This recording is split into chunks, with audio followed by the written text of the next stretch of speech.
Welcome to another episode of the State of Tel Aviv and Beyond podcast.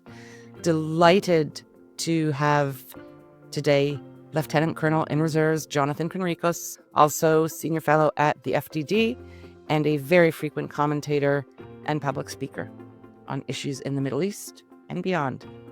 We haven't had him on the show for a couple months probably. We've both been traveling a lot and holidays, busy times. It's wonderful to have him back. Today, we focus on the very volatile situation with respect to the availability of food for civilians in the Gaza Strip. There have been almost daily reports of desperately hungry, malnourished civilians presenting at distribution points to receive food aid, and allegations that have gone viral in the international media that the IDF has been quite violent and opened fire on these individuals. Not surprisingly, that doesn't seem to align with what is true, and we're going to get into that today in detail.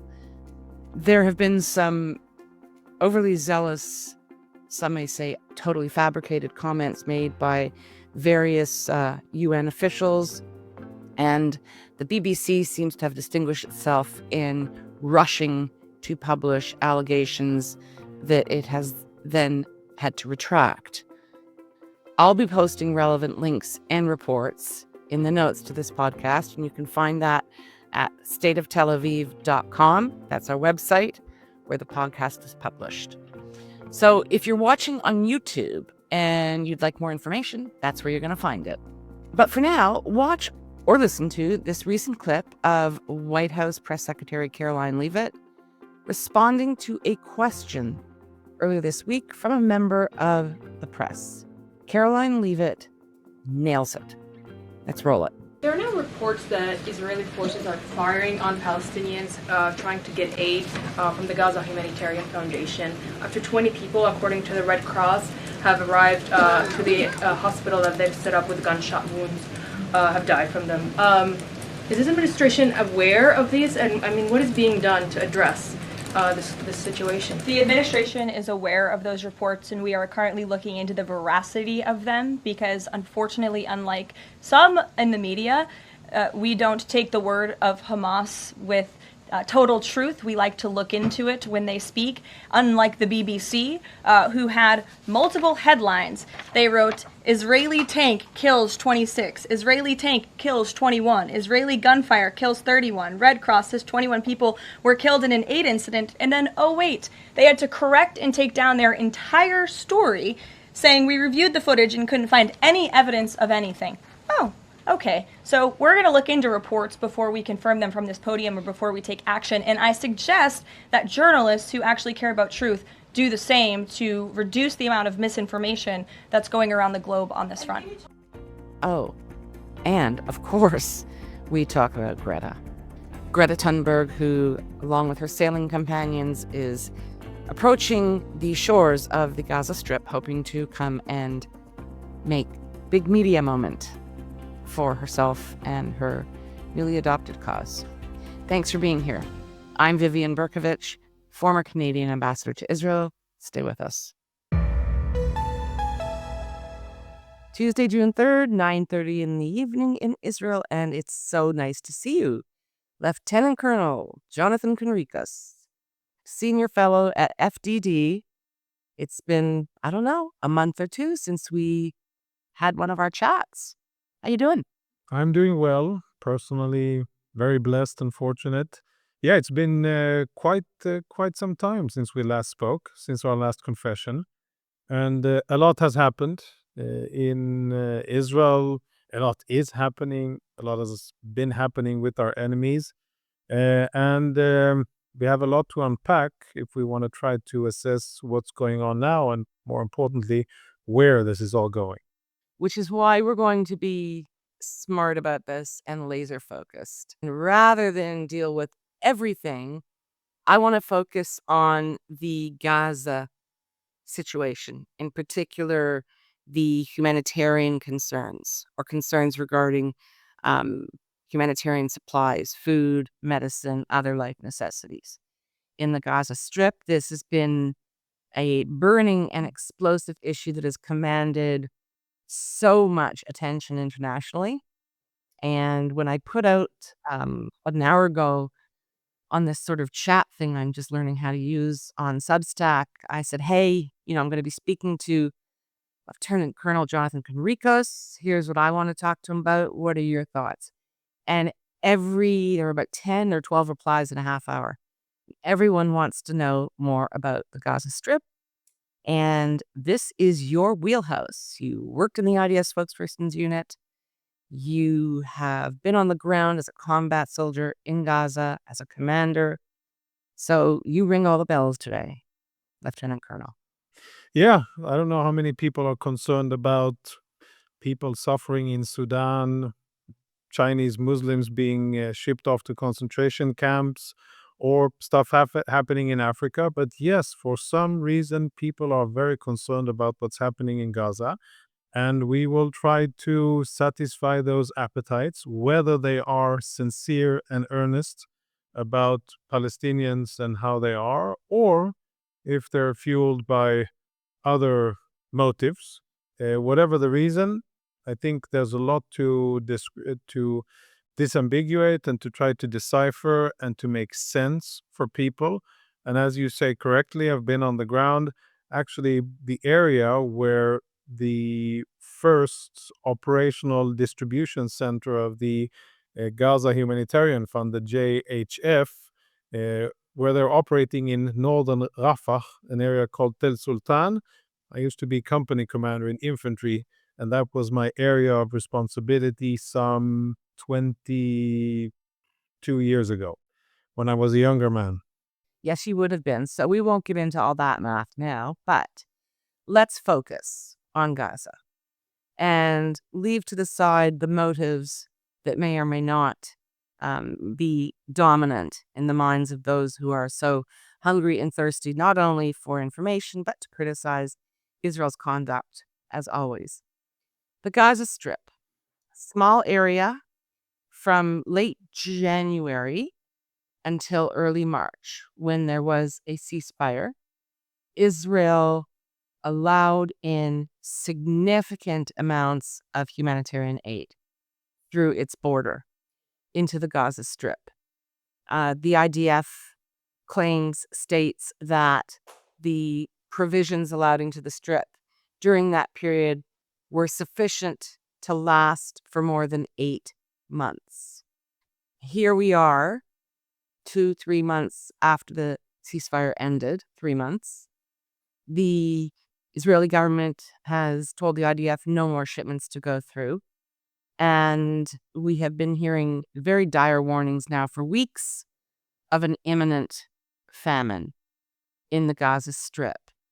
It seems that on this particular occasion, that actually may be true to a degree, that there may be shortages of food. Having said that, I also just want to make clear to our listeners and viewers that between UNRWA and various governments and Hamas, there have been double-digit announcements of this nature since October 7, 2023. We all know the fable, The Boy Who Cried Wolf.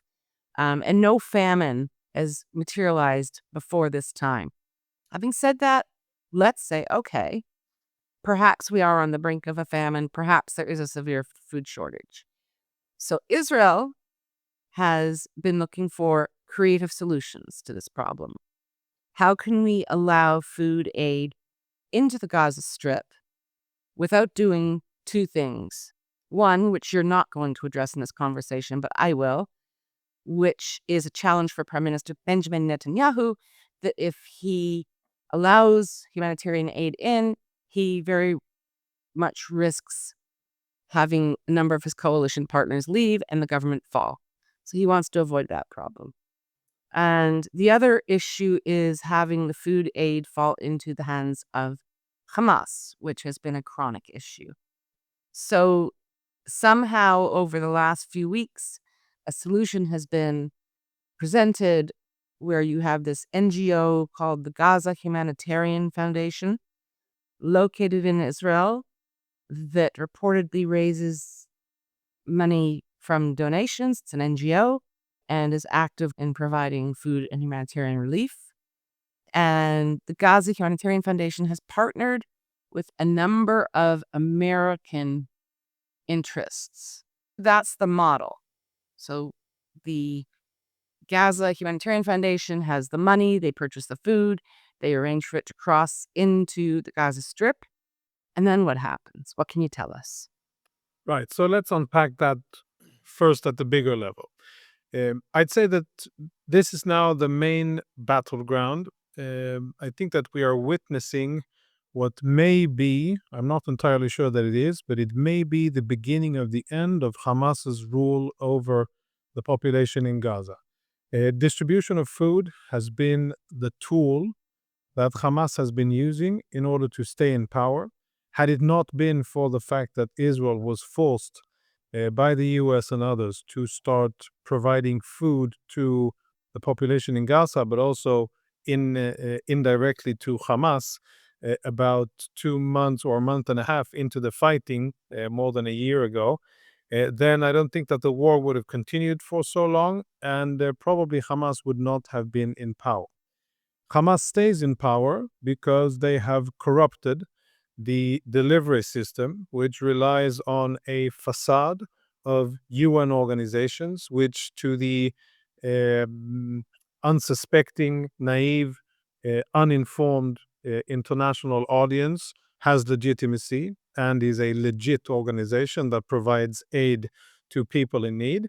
What in fact is going on is that UNRWA is compromised from the bottom up, and it is working with Hamas, and it helps Hamas stay in power. And in fact, UNRWA has been a real vital part of Hamas's ability not only to stay in power since the war started, since Hamas's attack on Israel, but UNRWA has been a facilitator of Hamas's military buildup, in the sense that all of the donations and aid that have been flowing to the Gaza Strip for the better part of 20 years under Hamas's rule, through UNRWA hands, but I would say indirect Hamas hands, that has allowed Hamas to focus their assets and their capital and a lot of their energy on military buildup and infrastructure, like building tunnels, instead of governing the population. So this runs deep, and the issue of distribution of food is really now the core, and I would say that this is where the battle is. If Israel is successful in providing, building, and sustaining a mechanism to provide food to Gazans that doesn't have direct Hamas involvement or indirect Hamas involvement through UN organizations, this is a real viable threat to Hamas's governance. And as such, I think Hamas will fight tooth and nail, and they will stop at nothing in order to try to undermine this effort. They will get willing help from useful idiots in the West, international media, elected officials, UN organizations, and the so-called humanitarian ecosystem will come to Hamas's aid. They will try to highlight insufficient capabilities or whatever it will be. Hamas has already tried to intimidate Palestinians from coming to the distribution centers.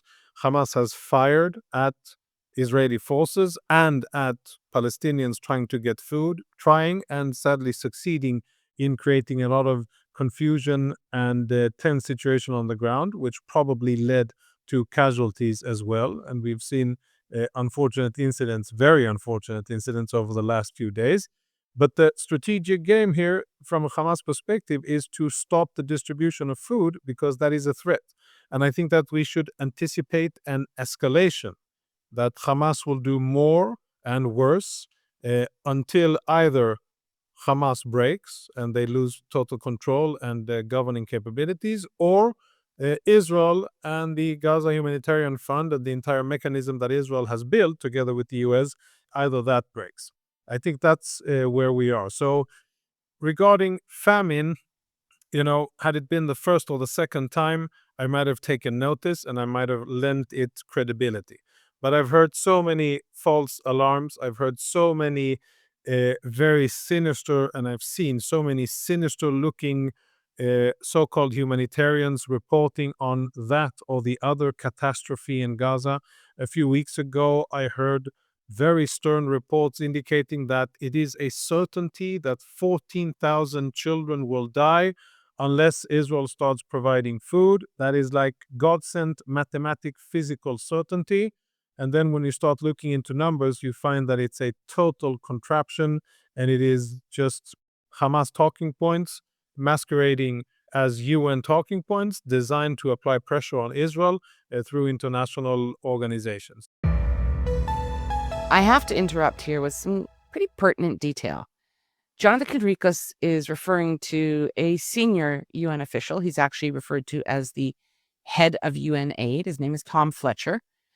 He's also a former diplomat for Great Britain. I think his peak and last diplomatic post was as the UK ambassador to Lebanon. Fletcher has come up with quite a few nose stretchers recently. Two of the more prominent ones, his assertion regarding the imminent death within the next 48 hours, he said a few weeks ago, of 14,000 babies. He had to walk that back, as did much of the international media, although by the time he did, they didn't bother. The other nose stretcher of Fletcher's, which is just kind of wild, is that there were thousands of trucks being held up at the Kerem Shalom crossing by Israel, and they were just refusing to let the food aid pass. It was completely untrue. So, again, you can go to the podcast notes for the details on that. So I will risk sounding blunt and coarse, and I will say I simply do not believe any humanitarian organization or any organization that has a UN in front of it when they make an assessment or a warning about what's going on in Gaza. I have lost trust.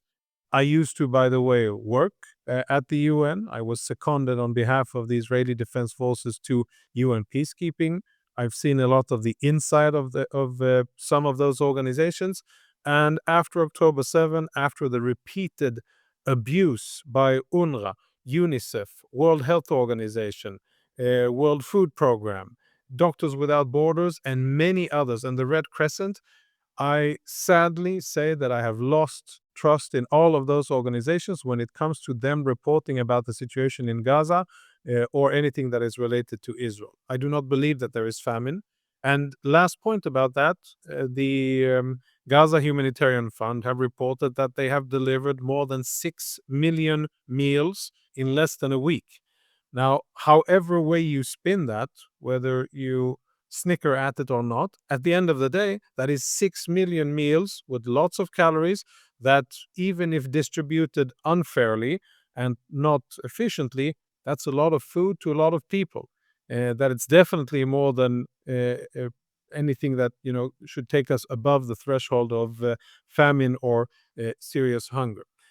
So, bottom line here is this is really the battlefield. Sadly, Hamas is enjoying much better strategic communications. Israel is late to the game, if at all, and maybe we'll discuss communications afterwards. And it basically Hamas has set up a few strategic ambushes, and Israel has walked into these ambushes in the events of the shooting reported at the distribution centers, and Israel has been very slow and insufficient at responding. Having said that, I think that this humanitarian effort, this alternate provision of food to Gazans, will succeed, and I think that Israel will I hope that Israel will benefit from it. I know that Palestinians are benefiting from it, and I think that the coming weeks will be violent and challenging because Hamas is threatened. Indeed, because food, as you've basically said, is their final weapon. It's their final lever to really use and squeeze hard for control. And as long as they control the food supply, then they control the population. They lose control of the food supply, they lose control of the population. Perhaps not totally, but to a worrying degree, one can surmise. And on that point, I want to bring up a comment that was made by the newly appointed Canadian Minister of Foreign Affairs, And similar comments have been made by senior representatives of the governments of the UK, of France, of Germany, and other countries. And even President Trump has said, I'm just not comfortable with this whole food thing, you know? But Anita Anand, who is the Canadian Minister of Foreign Affairs, came out with a statement a couple weeks ago saying, we are very distressed, concerned, words to that effect, about seeing Israel use food as a weapon. That is a war crime. And I'd like you to address Minister Anand directly with respect to that statement.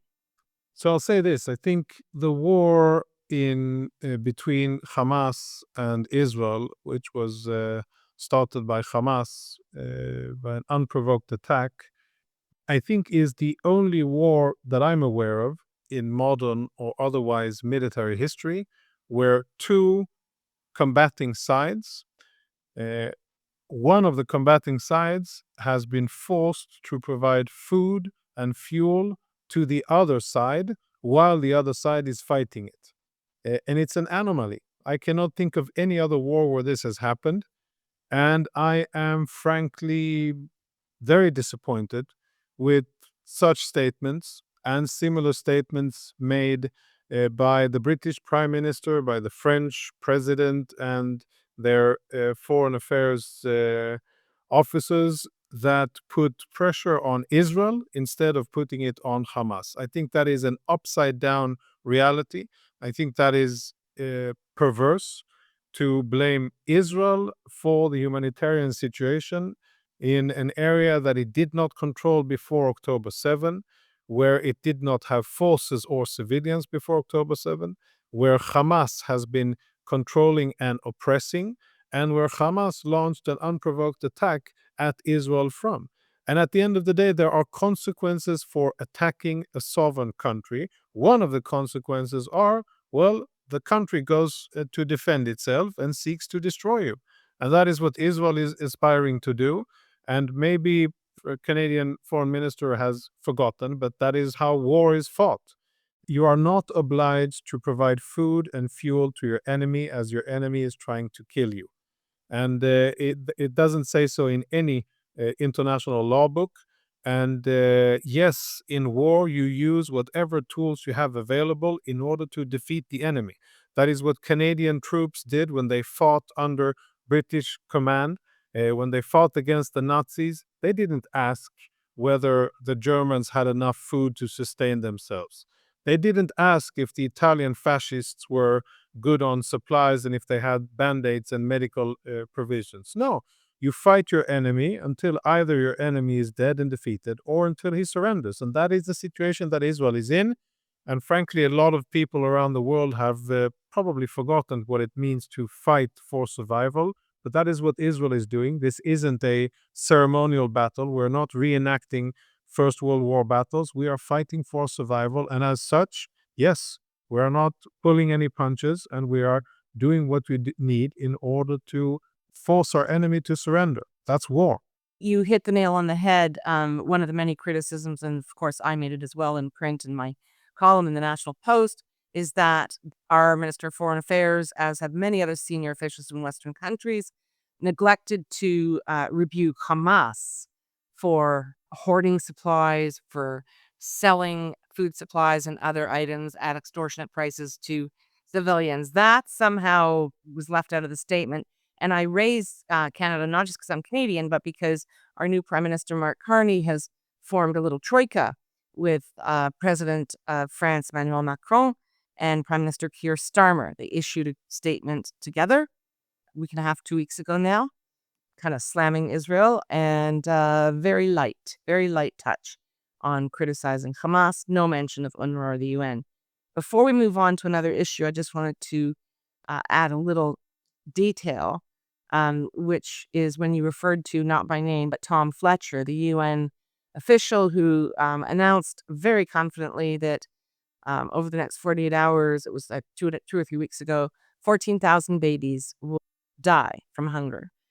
Aside from his clairvoyance, which turned out not to be true. He actually came forward and said, yeah, I was wrong about that. And he may have gone so far as to indicate that he was sort of fabricating it based on very loose facts. These are the people running the top international organizations, just apropos your comment about losing all trust. But we're going to move on. I want to talk about distribution because Eyal Zamir, the IDF chief of staff, made the point a few weeks ago, publicly and I'm sure privately, that he felt it was inappropriate for IDF soldiers to be engaged in the act of actually distributing aid, that those were inappropriate operations for his military force. And I suppose that after that, or around that time, is when this more creative solution came up of having this Gaza Humanitarian Foundation do that work. But the supplies enter the Gaza Strip under the supervision auspices of the IDF. Then they pass into the Gaza Strip. Are you familiar with what happens? Who takes possession? How are they distributed and by whom? And where? Yeah. So the mechanics are that Israel provides perimeter security, so that Israeli troops, they are the buffer between Palestinians and Hamas and anybody else in Gaza, and the distribution centers, which are manned and operated by American contractors. Inside the distribution centers, all of the interaction with Palestinians is not done by Israelis, but it is done by American contractors. And as you alluded to correctly, that is probably something that was important for the IDF to establish. Reasons, I think, are legal as well as manpower. This is a resource intense mission, and the IDF has a very, very full plate of missions and responsibilities, ranging from continuous operations of defense along the northern border with Lebanon, extended operations in Syria, day and night operations protecting Israeli interests and Israeli civilians, and the IDF itself in Judea and Samaria, counter smuggling operations along the Jordanian border and along the Egyptian border, and of course fighting Hamas otherwise in Gaza, in addition to strategic tasks against the Houthis, force buildup against Iran, and many other things. So IDF definitely has a lot on its plate, and what it doesn't need is another mission that will be resource intense. And then IDF trucks are the ones that provide all the food. And if you've seen the pictures of the boxes, the cardboard boxes that contain the meals, it's basically raw material or basic goods, commodities, staples like pasta, grains, and various types of conserved fruit and vegetables and proteins. It's actually all labeled in Hebrew, and it's Israeli goods that the Gazans are getting. And then the interaction is done, as I said, by American hands. I think it's a work in progress. The Gaza Humanitarian Foundation, I think they're keen to communicate. We have alarms now. Hold on. Oh, are you in the Mamad? No, I'm not in the Mamad. I'll go do your thing and I'll wait for you. Yeah. Yeah. See you in a Okay. second. So you can see the empty room. While we were discussing, of course, the alarms went off. Jonathan Conricus lives in central Israel, and I was just looking at my phone alerts, and there are rocket alerts, alarms all over central Israel. There seem to be some up north as well. So he's gone off with his family for at least 10 minutes to be in a safe room, and we'll be back soon. This is Life in Israel. I spoke last night with Jonathan Conricus, a regular with State of Tel Aviv, and I'm just going to dive right into it. We really get into the issue of food and medicine and shortages or not in the Gaza Strip. What's going on? Who's getting food? Where's it coming from? how's it getting sent around? And he's going to get into all of the complexity of this situation and the operation. Stay with us. The aid goes into the Gaza Strip. What can you tell us about where it's sent? You were explaining that the IDF acts as a kind of border buffer, right? Securing a border. And then at some point, it must hand over the goods to people associated with Gaza Humanitarian Foundation, Yeah. correct? So I don't know if the truckers, the guys driving the trucks, are IDF or GHF, but security provided by the IDF of the trucks that are delivering the goods, perimeter security of the compounds, the distribution centers, is provided by IDF as a buffer between the Palestinian population and Hamas and the distribution centers. And then all of the interaction with Palestinians on the ground is done by American personnel of the Gaza Humanitarian Foundation. That's basically how it works. Okay. So the aid goes into some kind of warehouse center where it's Yep. held. And there are, I believe, you said when we were speaking earlier, there's one such center in the northern part of the Gaza Strip. There's one operational one in the southern part. The first fully operational one is in Tel Sultan, which is a northern neighborhood of Rafah in southern Gaza Strip. And I know, and Right. as per the latest press release of GHF, they are in the last stages of building and operationalizing two centers in the central part of the Gaza Strip, probably in close proximity to the Netzarim corridor. As always in life, logistics are key. So they obviously need access to roads to deliver the aid. So I presume it'll be very close or very much within the Netzarim corridor perimeter. And there's plans, I understand, of one additional one in the northern part of the Gaza Strip. But currently operational, one center that has delivered more than 6 million meals so far. I believe it's now 4 or 5 days. Every single day, there has been a report of some kind of, riot or violence. Palestinians, we've seen terrible photographs of people who seem to be desperately hungry, clamoring for food. Um, Shots ring out. They have, in every single instance, every single day, been attributed very quickly by international news media to the IDF. On one day, I think it was 2 or 3 days ago, they said that the IDF had killed 21 civilians, starving civilians, who were trying to obtain food packages. Um, it's becoming very difficult to follow all of these instances, but I know that in several there have been confirmed corrections. Even the BBC had to issue a correction Yep. saying, nope, wasn't the IDF, it was Hamas. Can you provide detailed information about what's been going on and this reflexive kind of, jump of the media to blame Israel? Well, I think, that's the most important point, which I started with, is this is the battleground. This is what matters now.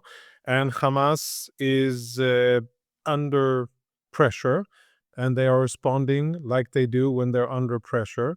They are targeting the population. They're trying to sow discord, confusion, and fear. They're trying to prevent Gazans from approaching the centers and getting food. And one way of doing that is by instigating events.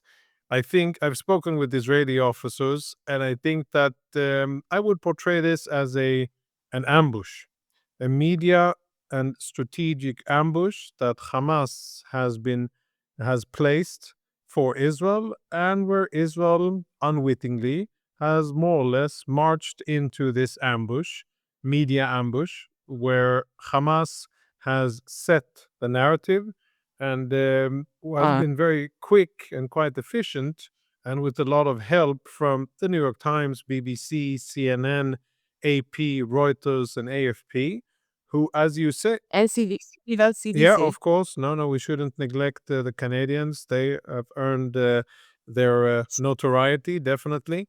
And what we see here is Hamas succeeding in that and delivering quite a successful media operation here. Now, I do not know. I've been trying to get to the bottom of exactly where have Israeli troops been firing, using what type of weapons, and towards or against whom and under which circumstances. And I admit I have not been able to create a solid enough basis for my own understanding what exactly is going on. I've asked IDF to provide proof that it is Hamas that is instigating and part of the rioting or firing. I've not been able to obtain that yet. And I fear and I'm concerned that there's also been uh, use of fire by Israeli troops that hasn't been good enough and accurate enough and led to adverse results. And I choose those words carefully, but I think that is where we stand today. I know that there's reviews and assessments of how Israeli troops are operating and how they are functioning on the ground when it comes to protecting those distribution centers. And it is a work in progress. And I think, in short, IDF needs to be operating better and not to play into the hands of Hamas. What Hamas is seeking to do is to derail these operations and to focus international critique and pressure on Israel. And Israel has to be smarter and prevent Hamas from succeeding in that. As simple as that.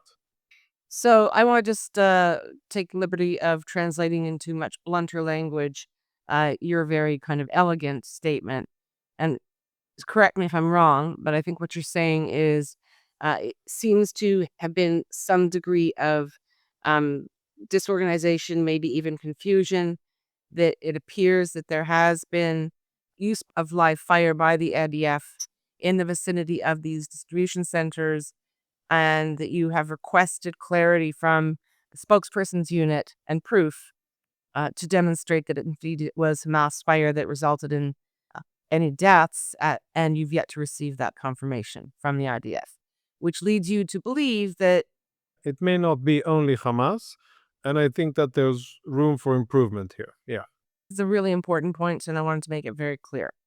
The other thing, the first report of this kind came out, I believe it was on Friday, maybe Saturday. And the IDF spokesperson, it was 4 or 5 people killed, and the deaths were attributed to IDF fire. And it went viral globally. And the IDF spokesperson was silent. He was silent for, I don't remember exactly, but I know it was somewhere between 12 and 24 hours until he came out with a statement. And the statement was, I mean, I'll be kind and say it was vanilla. It was very kind of robotic. It was very platitudinous. It was, we didn't do this and we're operating everything to the highest standards, et cetera, that kind of thing.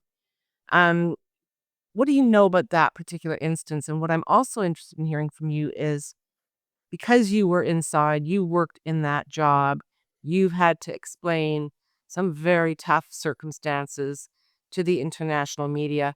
Take us inside, and I realize it's speculation, but take us inside the IDF spokesperson's unit at a moment like that when they're just getting hammered and they're slow to respond. Yeah, the number one challenge is to obtain verified information that you, as a spokesperson, feel confident that you can share with the world, knowing that it is the truth or as close to the truth as possible in a chaotic and dynamic environment like war. And I think much of the delay that you describe, and you describe it correctly, is a result of the IDF getting it wrong before and trying to be extra careful in getting the information right and being very, very deliberate in the information shared afterwards. And that's probably the biggest tension that exists for any spokesperson for any entity, whether it's a corporation, a politician, or someone who represents a military fighting in war. The trying to balance accuracy and speed is probably the biggest and most challenging issue that any spokesperson has. And most of the time, I think the IDF errs on the side of caution and is too slow. Sometimes the IDF, like other militaries, has also gotten the information wrong. Unfortunately, that happens. But I would say that the IDF spokesperson is trying to get verified information out in a very chaotic environment. This time, obviously, based on the results on the ground, too little, too late, and falling terribly short of relevant timeframes and standards, both in terms of time and in terms of substance and actual information shared. And I hope that the spokesperson unit will do better and be able to obtain information, have it in advance, anticipate events, because in all honesty, these events should have been anticipated because now the IDF is challenging Hamas's control over the population. Hamas will fight. Hamas will manipulate the media. The international media will play along knowingly, and they will operate below journalistic standards because this is clickbait. All of this isn't fair, but the IDF should have been ready and anticipating it and should have been hands-on with 15 drones in the air, streaming live about what's going on, with cameramen on the ground, with spokespeople at the tip of the operational troops, and have immediate access to information because that's how important it is. And that is actually, I think, the biggest shortcoming. This should have been anticipated. This should have been task forced, prepared, resourced, and Israel shouldn't have been surprised by Hamas. And I want to point out now that we've also recently had a significant shakeup in the IDF spokesperson's unit. There was a new chief of staff appointed, and he took the opportunity to replace Daniel Havari, who become familiar to many of our listeners and viewers over the last year and a half, with a gentleman named. Brigadier General Effie Defrin. And this was really, I think, his first big rodeo since he's, taken the chair, so to speak. So I hope and expect that things will run a little better next time, because what I'm going to surmise, based on what you've just shared with us, is that the drones weren't in the air and the photographers weren't on the ground, and nor were the spokespeople who could relay with immediacy what did and did not transpire. I saw you frequently on Piers Uncensored, Piers Morgan's television online program.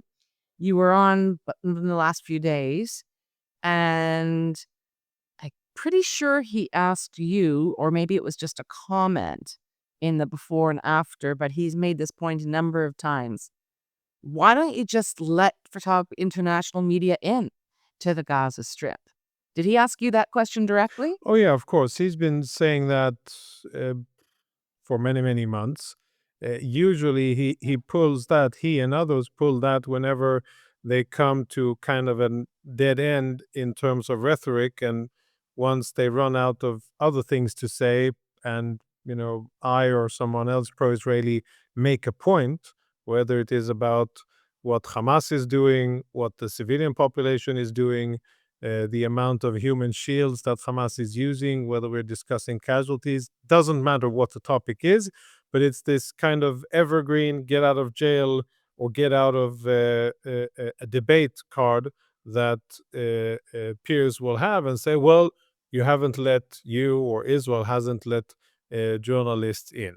And I'm afraid that he has a point. I think Israel, in general, I would say from the beginning, has not been doing this right. I think under Hagari, in the first months, there was more media that was allowed in, but not enough. And I would say that there's a need to do more, and to allow international media supervised and to embed with Israeli troops inside the Gaza Strip.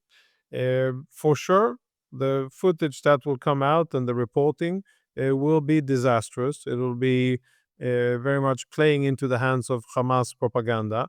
But I think it's a better alternative than not providing access at all. And speaking of playing into Hamas propaganda, we have come to the final issue I want to talk about, and that's Greta Thunberg, our fierce and famous climate activist who is, as we speak, sailing with some comrades. I think there are 10 or 11 of them on a boat. They set sail from Italy, and it's about a 10-day journey, depending on conditions, to reach the shores of the Gaza Strip. There's much speculation as to what the IDF should do, because I'm sure that Greta and her colleagues would like nothing more than a Mavi Marmara type spectacle, which of course was an activist ship bringing all kinds of goodies to Hamas in 2010, and it ended quite tragically with a number of deaths and Israeli soldiers beaten to a pulp. I think that I'm going to suggest that Greta and her colleagues want that drama. They would like nothing more than to be roughhoused by Israeli military. I think, and I'm only being half facetious, that the IDF should just let them through. Come on in. Let them go in. Let them land. No cameras. No pomp and ceremony. They can disembark, seize the boat, and they're on their own. But you live in a more pragmatic universe, and you have some ideas to what is being discussed now in the IDF and in the spokesperson's unit, which I would think, since this is going to be such a big media event, would be involved in the planning and gaming and decision making with respect to how to approach this. So give us your best shot. What do you think they will do? What do you think they should do? Yeah, to the topic of Greta, it is sad to see a person who once was, a standard bearer for uh, about caring about the future, speaking about climate, natural habitats, the future of the world, ecosystems, and things that I would say most people care about. Uh, she became radicalized, and she has been an open terror supporter, espousing terrorist ideologies and supporting genocide of Jews, chanting from the river to the sea in Swedish and in English. And I speak her language. I grew up in Sweden, so I understand when she speaks Swedish as well. And it is sad to see. I think she's been perverted. Whether she understands how she's been perverted or not, that matters less. But at the end of the day, I think it's a very sad fall from glory and from importance to see what has become of that young lady.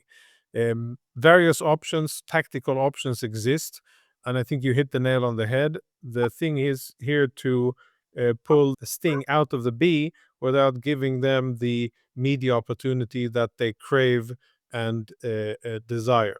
And there's various ways to do that. They're traveling on a small vessel. It would not be a operational or otherwise naval challenge for Israel simply to stop that naval from being seaworthy and capable of reaching Gaza. That's one option. Second option is just to simply stop it and tow it away, and to make sure that it doesn't even enter into an active war zone and territorial waters of Gaza or Israel.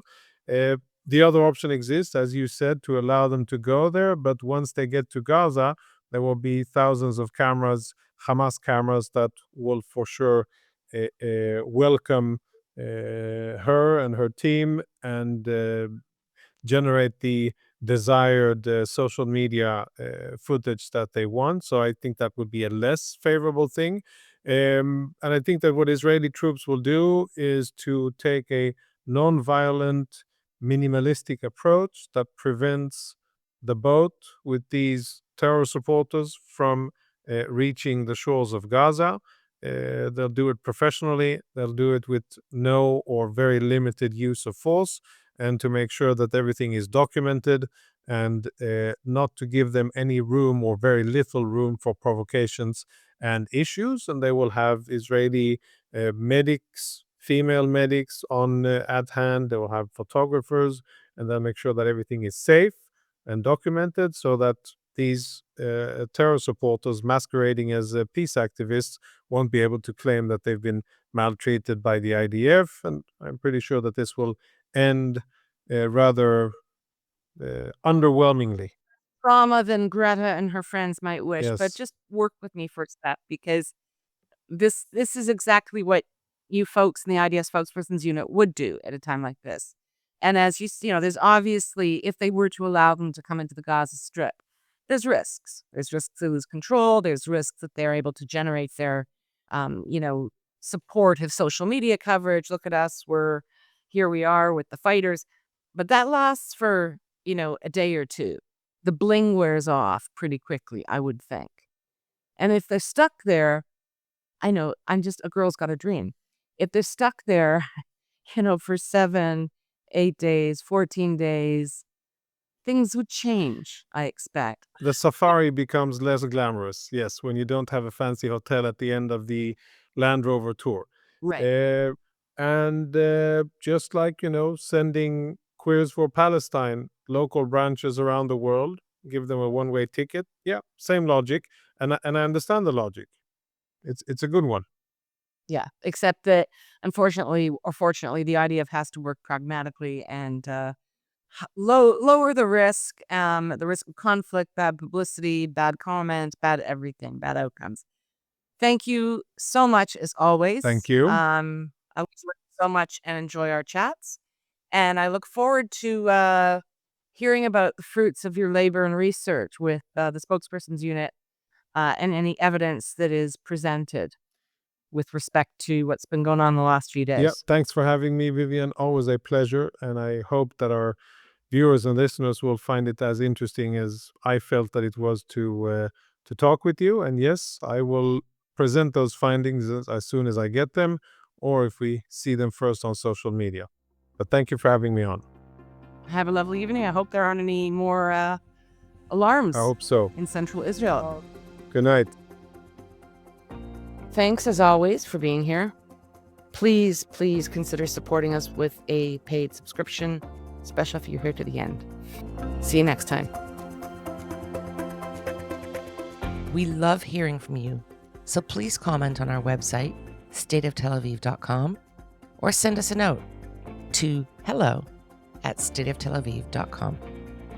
On behalf of the State of Tel Aviv core team, Jan Zabo, our creative, graphic, visual, and marketing man, Amir White, producer and editor extraordinaire, sound guy, who is also impressively patient with me and my boomer tech deficiencies, and our social media manager, who pitches in on everything, Maya Naftalin. Thanks to the team. Thanks to you for being here. We'll be back soon.